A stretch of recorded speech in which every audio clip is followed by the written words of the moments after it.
I was adopted when I was 6 months old. It was a closed adoption. I don't know where my parents are, who my parents are, where I was for the first 6 months of my life. I have no idea. So the people that adopted me, the female, was Christian. So I was raised in the Christian church. But once I started getting a little older and asking questions, I was shut down, especially about creation. Adam and Eve, when I started asking questions about this story, certain things weren't making sense. I started to see that there were holes in some of these stories. I started to ask questions that weren't being answered. I started to see some things go down in the church that I didn't appreciate, like people being ostracized for some of their own personal decisions. And even as a child, I didn't think that was right.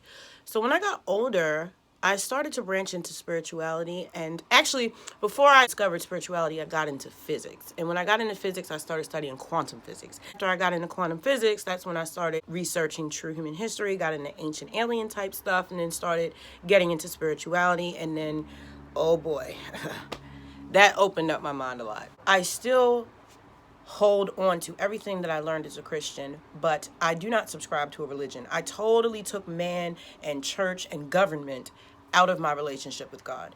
And it's been the best thing that I've ever done for my life, other than not using drugs. I rely on God for everything. I discuss everything with God. I have a very deep connection to spirit and nature and my ancestors. And every day I try to get closer to them to find out what I'm here for and what they want me to use my gifts for. Because I didn't come here knowing how to do certain things like write, speak, care for people, heal, all these things for no reason. There's obviously a reason.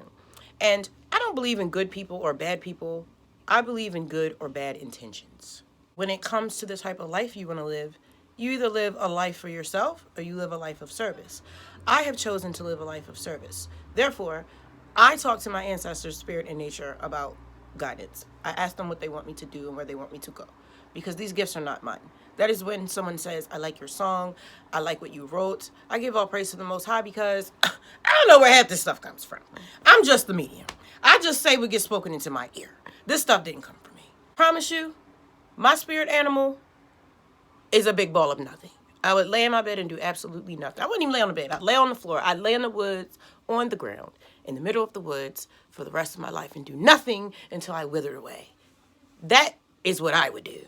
So anything else that happens is the spirit. Ain't got nothing to do with me. So I have to remember, as I'm going through life and I'm experiencing ups and downs, I'm learning, I'm failing, I'm succeeding, I'm learning. This whole process of life and acquiring things that you lose, falling in love, dealing with death, learning about the matrix, trying to find God, finding out who you are and what you're going to do with your life.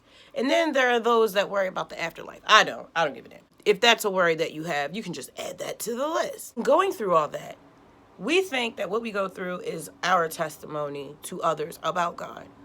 But I had a thought today, and I was like, you are God's testimony. Every time that you are in a situation where you could sell out, hoe out, freak out, tap out, and you don't, that's a flex for God, is it not?